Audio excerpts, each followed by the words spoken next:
Hey guys, so I am back with my very last SPFBO 8 review for this year. Kristen might be reviewing this one, I'm not sure just yet, so our score might be final with mine or might not. I'll let you guys know. But just as a quick note before I get into this review, SPFBO 8 has been just the best. I don't even know what to say because usually nines are uncommon, right? Like I go seasons without giving nines, and I have three. I know that my scoreboard doesn't reflect it because we used a guest judge, but Miss Percy's Pocket Guide and A Song for the Void and Small Miracles have all been nines. And I just enjoyed myself so much. And, I also have eights and eights and a halves. My lowest is a 6.5, which, like, that's a good score. Like, I'm enjoying myself at 6.5. Anything over a 5, and I'm enjoying myself. So, I have just had the best time, and thank you guys for submitting and having the guts to do that and for letting me read it. And good luck to everybody. Like, I have so many favorites this year. Like, I just am so happy with this year. So this is going to be for Tethered Spirits by T.A. Hernandez. I think this is going to be for people, again, my last three reviews have said this, but yes, it's going to be for people who enjoy classic epic fantasy in a secondary world with lots of magic and just classic epic fantasy elements.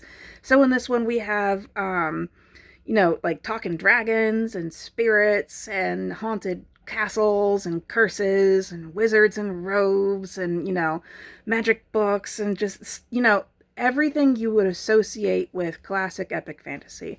So we get 3 points of view. They are definitely not all working towards the same goal. Some of them are opposing each other. And it all leads to a lot of action and adventure and traveling and exploring magic. So we have Amar, who is undying, like he can't be killed. Every time he dies, he comes back, but the hitch is that he can't remember anything. And then we have Alita, who is chasing him around the globe, trying to like capture him to bring him back to her brother because she thinks that his immortality and will somehow be able to be transferred to her brother who is dying from an incurable wasting disease. And then we have Kasari, who is traveling with Amar, but she's got some weird stuff in her background. You don't know at first. You are told later what happened, but like she has magical powers. She's tethered to a spirit, but she won't use her magic. Even in like life and death situations, she'll just freeze and not use her magic because something in her background that she blames herself for is just she has PTSD and she just won't use it. So these are our 3 main characters.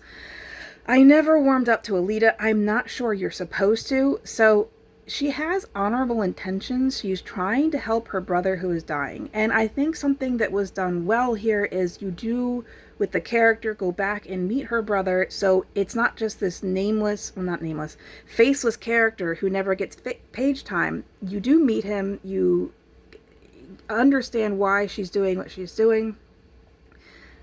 But she's just wrong.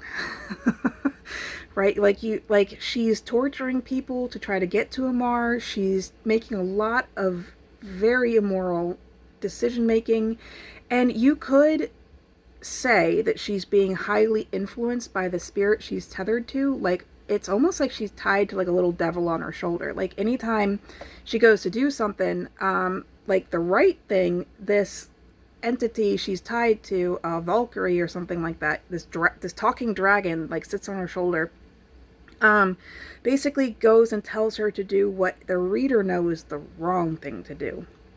But she rationalizes it. She uses the spirit as like a guide, and she thinks that she's doing the right thing. She's not. I never totally came around to her, even by the end. And I'm not sure you're supposed to. I'm not really sure this was a redemption arc, at least not yet. Not fully. So, and then you have Amar, who every time he dies, it's like pressing a reset button. Like he loses all of his memory. And so it's not really a spoiler to talk about the fact that he dies in the beginning and wakes up and doesn't know who he is. And he just becomes an insufferable asshole like the first third of the book.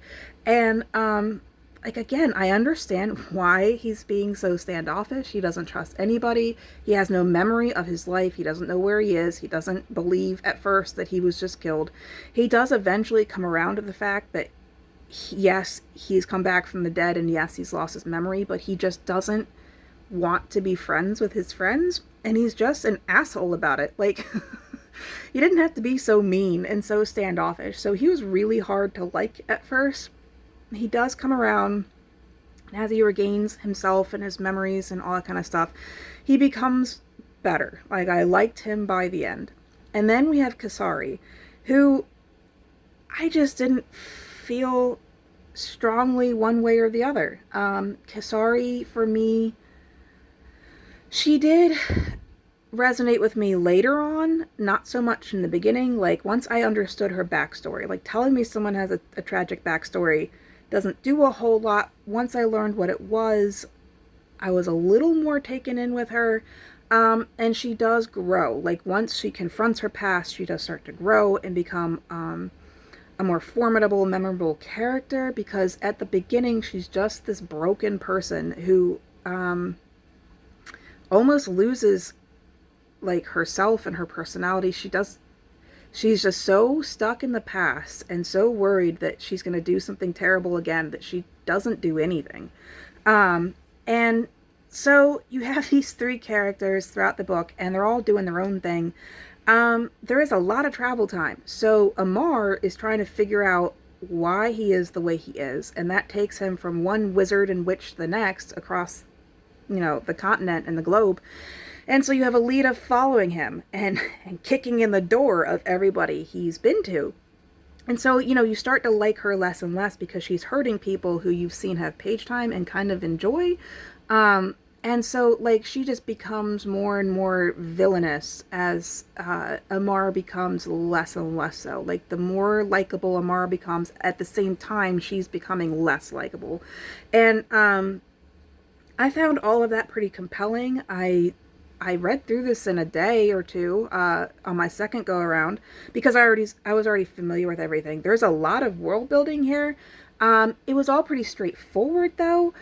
There's a lot of magic. So, like, both Alita and Kasari are tethered to spirits, hence the title.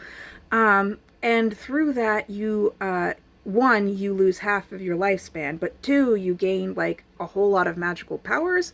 And that was explored pretty well. I think the reason why I had an issue with Kasari at first is she is so afraid of her powers that she wants to disconnect from the spirit that she's tethered with, and that may not sound like a big deal, except that kills the entity. And so even if I was, like, not jamming with my magical powers, I would just simply not use it and just leave it be. Like having him tethered didn't force her to use powers. It's not like she had some kind of magical buildup with him tethered and, like, she had to use it. So I guess I never really understood what the big deal was to be tied, a reminder maybe of her past. But for me, if I'm running from something I feel guilty about, I'm not gonna kill something to try and make it better. I think that would just make it worse. So I never understood, from a personal level, her motivations on that front. So I think, so even with her backstory told to me, I still didn't connect there, so that was my issue.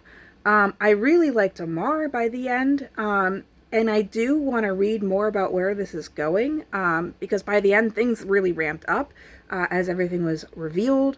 I was able to predict some of this stuff, like, not like specifics, but like I had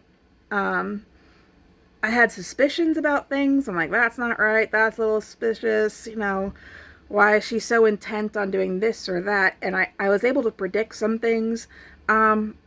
But overall, I really enjoyed myself. I think others could enjoy themselves a lot with this. So if it sounds like something you'd be interested in, I'd recommend you picking it up. And goodness, so that's a 7.5 out of 10 for SPFBO, and I am done this year. It's a 10-minute video again. I tried to be shorter. Shut the fuck up.